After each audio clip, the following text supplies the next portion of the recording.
Anda masih di News Pagi pemirsa, dua kawanan spesialis pencurian kendaraan di Kabupaten Sarolangun, Jambi berhasil diringkus. Saat akan ditangkap, pelaku berusaha kabur terjun ke sungai. Setelah dikeluarkan tembakan peringatan, pelaku menyerah.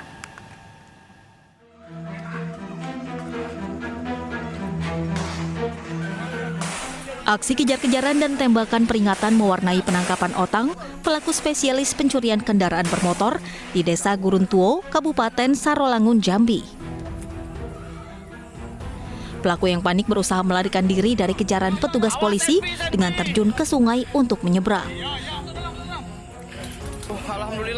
Polisi terpaksa melepaskan tembakan peringatan kembali dan usaha kaburnya dapat dihalau petugas yang sudah mengepung wilayah tersebut.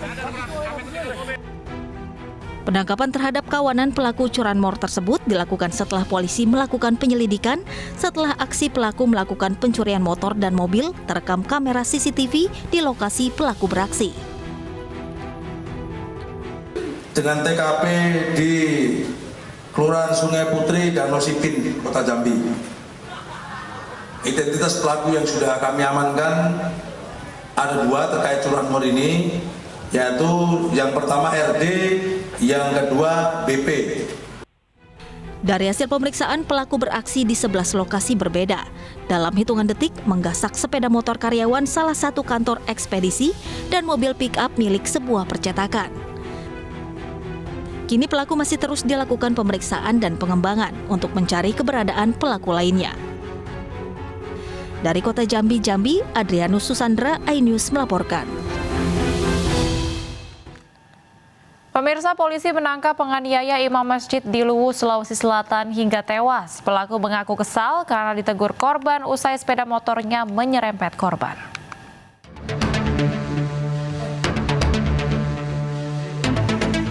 Inilah rekaman kamera pengawas saat seorang imam masjid di Kabupaten Luwu, Sulawesi Selatan hendak memasuki masjid untuk sholat subuh Jumat pagi. Kemudian seorang pria datang menghardik korban sambil menarik sajadah. Tak lama kemudian, korban bernama Yusuf Katubi ini ditemukan bersimbah darah akibat luka benda tumpul. Para jemaah membawa korban ke rumah sakit terdekat, namun nyawanya tidak tertolong. Polisi kemudian menangkap pelaku. Motif penganiayaan, pelaku kesal karena ditegur korban usai sepeda motornya menyerempet korban.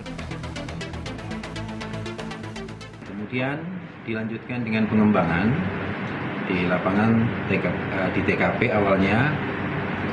Terdapat alat juga untuk melukai korban atau melakukan penganiayaan.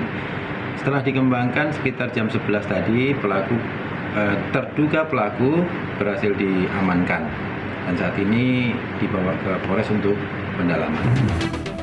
Jenazah korban lalu diserahkan ke pihak keluarga untuk dimakamkan tak jauh dari kediaman korban. Dari Luwu, Sulawesi Selatan, Nasruddin Rubak, iNews melaporkan. Pemirsa, seorang guru silat diamankan polisi karena mencabuli dua muridnya. Pelaku melakukan aksinya dengan dalih agar korban bisa juara dalam pertandingan pencak silat.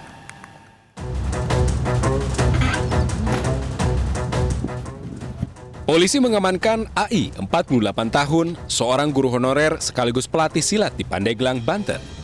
AI diduga telah mencabuli dua muridnya sendiri, yakni NA dan SS, yang masih berusia 13 tahun. Modus pelaku, yakni dengan cara meraba payudara dan kemaluan korban dengan dalih memberikan ilmu tenaga dalam agar bisa juara dalam turnamen pencak silat beberapa waktu lalu. Korban dijemput dari rumah lalu diajak berziarah ke semua makam tua. Usai melaksanakan ritual ziarah, korban dibawa ke sebuah tempat untuk diberikan ilmu tenaga dalam. Pelaku meminta korban melepas seluruh pakaiannya, lalu pelaku mulai meramas payudara dan memegang kemaluan korban.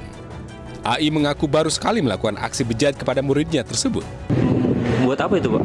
Karena melakukan ritual, karena kebiasaan kami kalau setiap mau turnamen atau pertandingan itu selalu melakukan ritual di sana. Biar apa, Pak, itu? Ya, intinya kekuatan batin lah. Dengan modus untuk memberikan ilmu atau yang sering kita sebut tenaga dalam terhadap anak tersebut. Nah, namun saat memberikan modus yang memberikan ilmu tersebut, korban awalnya masih dipegang bagian lengan, kepala, lama-lama disuruh untuk membuka baju dan diisi dan dipegang, maksudnya dipegang bagian dada dan kemaluan. Akibat perbuatannya, pelaku dijerat Undang-Undang Perlindungan Anak dengan ancaman 15 tahun penjara. Dari Pandeglang, Banten, Iskandar Nasution, iNews melaporkan. Sementara itu, pemirsa, seorang guru di pondok pesantren di Ogan Komering, Ulu Selatan, Sumatera Selatan tega memperkosa santrinya hingga hamil. Korban bahkan melahirkan anak pelaku di pondok pesantren.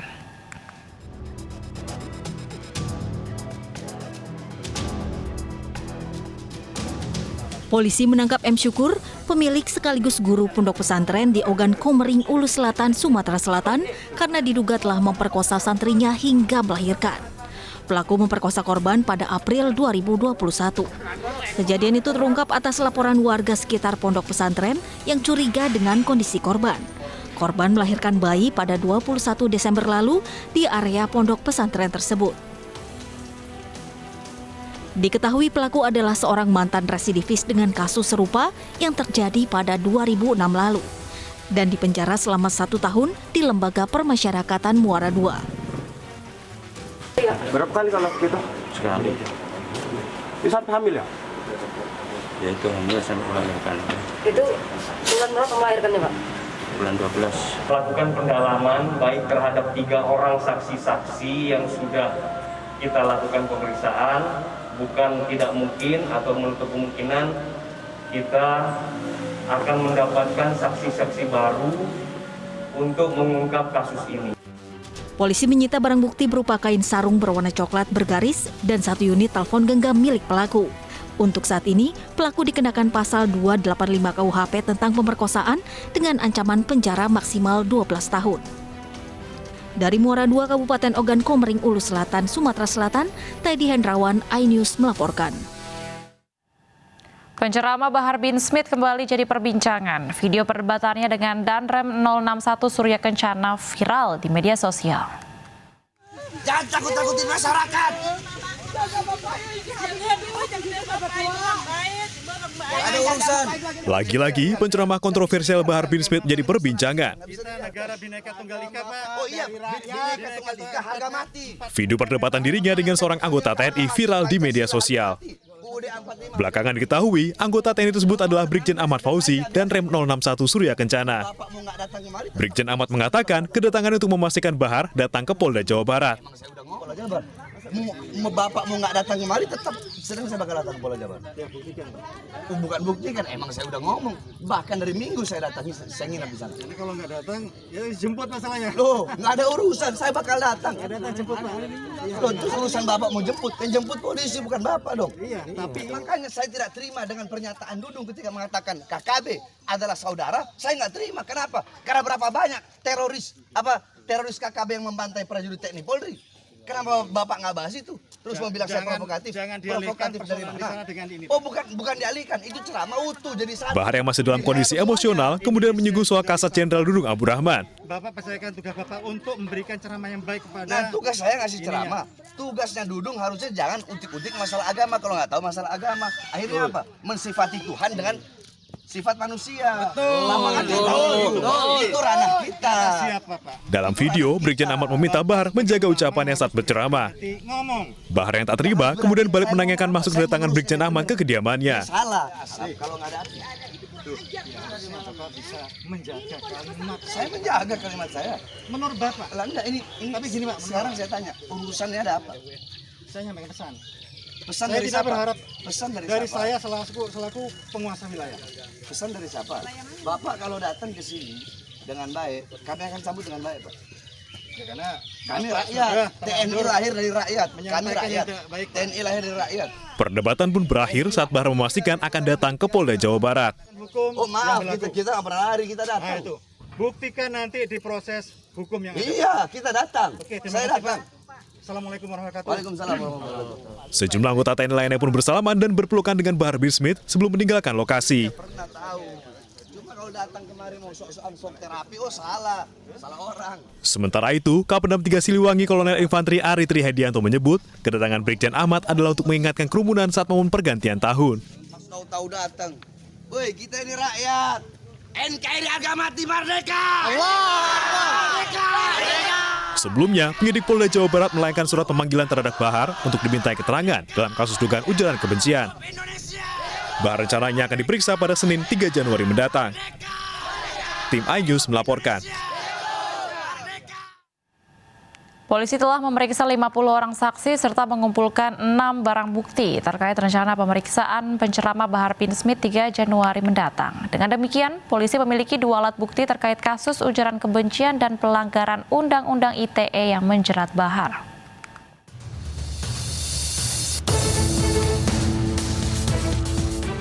Menjelang pemeriksaan penceramah Bahar bin Smith 3 Januari mendatang di Polda Jawa Barat, polisi menyiapkan amunisi berupa keterangan saksi dan barang bukti. Mabes Polri menyatakan hingga kini polisi telah memeriksa 50 saksi, diantaranya pelapor, tokoh agama, hingga saksi yang berada di lokasi dan menyaksikan langsung ceramah Bahar bin Smith. Selain itu, sejumlah barang bukti seperti telepon genggam, akun surat elektronik dan YouTube, serta laptop juga disita polisi dari kediaman TR selaku pengunggah ceramah Bahar bin Smith. Polisi juga membagi 2 lokasi kejadian yakni di Bandung dan Garut, tempat Bahar bin Smith diduga berceramah berisi ujaran kebencian. Surat panggilan sudah diterima dan Saudara BS akan diperiksa hari Senin tanggal 3 Januari 2022. Kita tunggu hasil pemeriksaan dari penyidik, selanjutnya bagaimana. Pemeriksaan dilakukan di Polda Jawa Barat. Sebelumnya Polda Jawa Barat mendatangi kediaman Bahar bin Smith untuk menyerahkan surat pemberitahuan dimulainya penyidikan atau SPDP. Selain ujaran kebencian, Bahar bin Smith juga diduga melanggar Undang-Undang ITE karena selain di depan jamaah, ceramahnya juga diunggah di media sosial YouTube. Tim Liputan iNews melaporkan. Pemprov DKI Jakarta revitalisasi jembatan penyeberangan orang di Jalan Sudirman, Jakarta Pusat. Informasi selengkapnya akan kami hadirkan untuk Anda. Tetaplah di iNews Pagi.